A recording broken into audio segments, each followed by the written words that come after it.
माया मुई न मन मुआ, मर मर गया शरीर।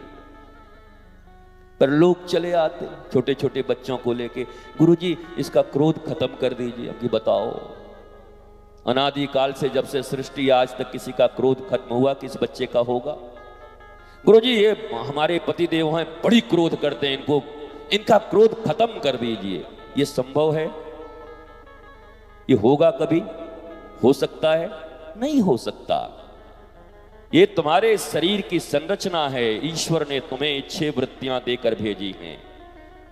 देयर आर 6 कॉम्प्लेक्सेस, 6 कॉम्प्लेक्स हैं।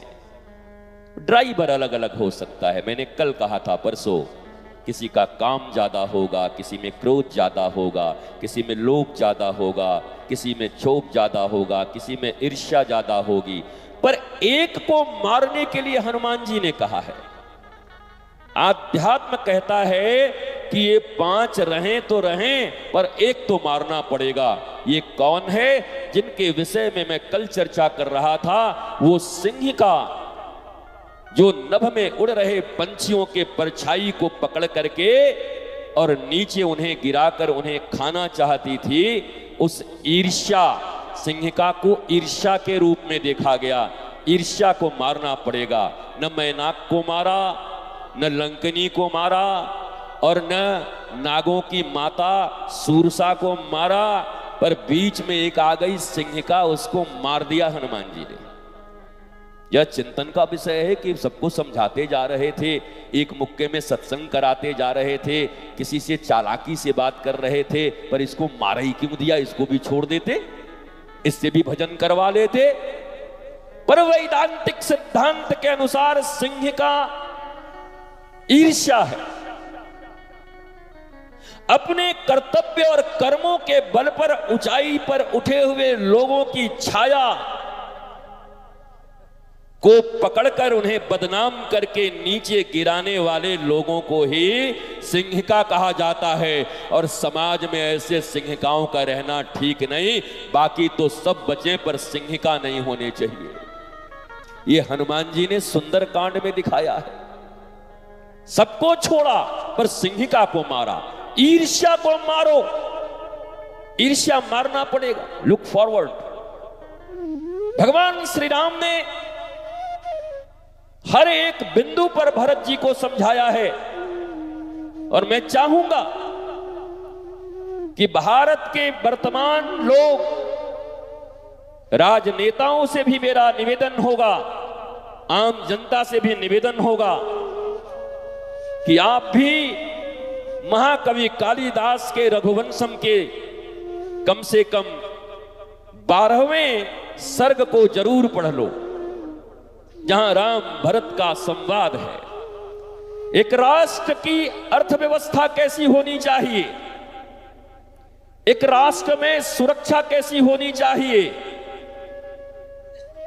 भ्रष्टाचार तो होगा ही मनुष्य जब तक जिंदा है, पर कितने % पर रोकना है। पर जरा सोचो, ये वही देश है जिस देश में कभी ये कहा गया था कि 1 रुपए जाते हैं तो 15 पैसा पहुंचता है, 85 गायब हो जाता है। और राम जी ने कहा था 3% से ज्यादा नहीं होना चाहिए। राम राज्य कहां है? बोलो, कहां है राम राज्य? 85%। राम जी कह रहे हैं मैक्सिमम 3%, क्योंकि 100% एक्यूरेसी हो नहीं सकती इस दुनिया में, कभी भी कोई नहीं कर सकता। मानव जन्म में आए हो, मानवीय वृत्तियां हैं, इसीलिए वो भगवान हैं। वो कह रहे हैं 100% नहीं हो सकता भरत, पर ध्यान रखना, अंकुश रखना, 3% से ऊपर ये बढ़ने न पाए। और सलाह लेने के लिए कहा, उनसे लेना जो सदा तुम्हें कुछ देना चाहते हैं। वो तुम्हें सलाह भी अच्छा देंगे, और जी हजूरी करने वाले लोग सलाह भी अच्छे नहीं देंगे। जी हुजूर, जी हुजूर, जी हुजूर, जी हुजूर। हुजूर डूबे जा रहे हैं तो कहेगा अब डूबे हम क्या करें, हम तो 2 मिनट में बदलते हैं ऐसे लोग। भारत की एक बड़ी प्यारी बात है जब कुछ बन जाए किसी का तो कहते हैं हम तो पहले ही कहे थे, और बिगड़ जाए तब भी कहेंगे हम तो पहले ही कहे थे। अरे तुम क्या ज्योतिष के पिता हो क्या, दादाजी हो? हर आदमी दुनिया में हम तो पहले ही कहे थे। बिगड़ भी गया तो पहले तुम कहे थे, बन भी गया तो पहले हम कहे थे, हम समझाए थे। बताओ आज तक कोई नहीं समझाया। कह देगा हम समझाए थे, और ज्यादा हो तो कहें हम तो जानते थे ऐसा ही होगा।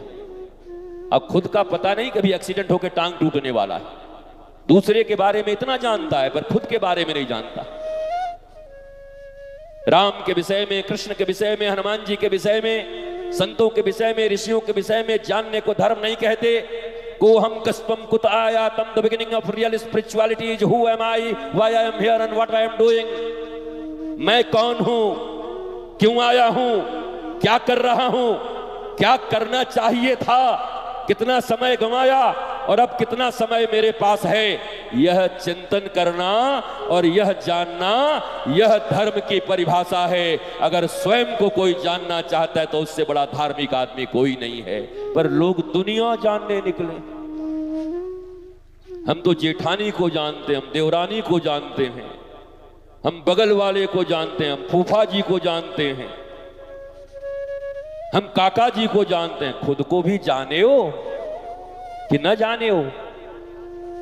खुद को जानो, स्वयं को जानो, और स्वयं का जानना गुरु की प्रज्ञा से ही संभव है।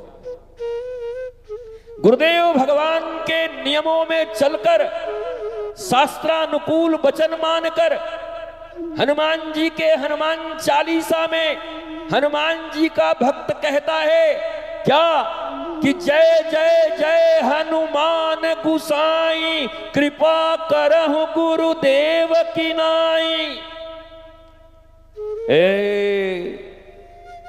अयोध्या में बसने वाले हनुमानगढ़ी के हनुमान जी, हम पर कृपा करना चाहते हो? बोला हाँ, सोच तो रहे हैं, क्योंकि तुम मंगलवार को बहुत सुंदर कांड पढ़ रहे हो तो हम सोचते हैं तुम पर कृपा कर दें। हनुमान चालीसा भी तुम वंदे भारत एक्सप्रेस की तरह पढ़ ही रहे हो रोज। धड़ धड़ धड़ धड़ धड़ धड़ श्री गुरुचरण सरोज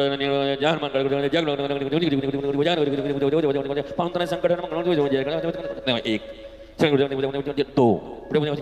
अरे न जाने हनुमान जी दुबला हो जाएंगे क्या नहीं गाओगे तो? हमें समझ ही नहीं आता।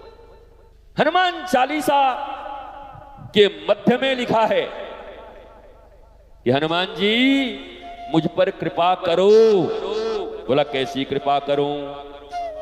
मम्मी की तरह, पापा की तरह, भैया की तरह, मौसा की तरह, मौसी की तरह, काका की तरह, काकी की तरह, मित्र की तरह, पुत्र की तरह, कलत्र की तरह, नाती की तरह, पोते की तरह। किसकी तरह करूं? मंत्री जी की तरह, विधायक जी की तरह, सांसद जी की तरह, मुख्यमंत्री जी की तरह, प्रधानमंत्री जी की तरह। किसकी तरह करूं? एसडीएम की तरह, जिलाधिकारी की तरह, एसएसपी की तरह। किसकी तरह कृपा करूं? राम जी की तरह कर दूं क्या? तो कहते हैं राम जी की तरह भी कृपा नहीं चलेगी। हनुमान जी ने गदा उठा लिया और बहुत मारेंगे। राम जी की कृपा से सबका काम चलता है, तो कह रहा राम जी की भी कृपा नहीं चलेगी? बोला नहीं चलेगी। बोला कैसी कृपा चाहता है? ये हमने नहीं लिखा, जिस हनुमान चालीसा को तुम वंदे भारत की तरफ पढ़ते हो उसी में लिखा हुआ है। जय जय जय हनुमान गुसाई गुसाई गुसाई, कृपा करहु गुरुदेव की नाई।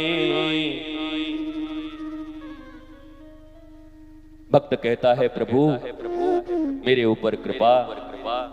एक गुरु जैसे अपने शिष्य के ऊपर कृपा करता है ना, वैसी कृपा करता है। बजाओ ताली हनुमानगढ़ी वाले हनुमान जी के। और अब तब दर्शन करने जाना तो यही कहना कि जय जय जय हनुमान गुसाई, कृपा कर गुरुदेव की नाई।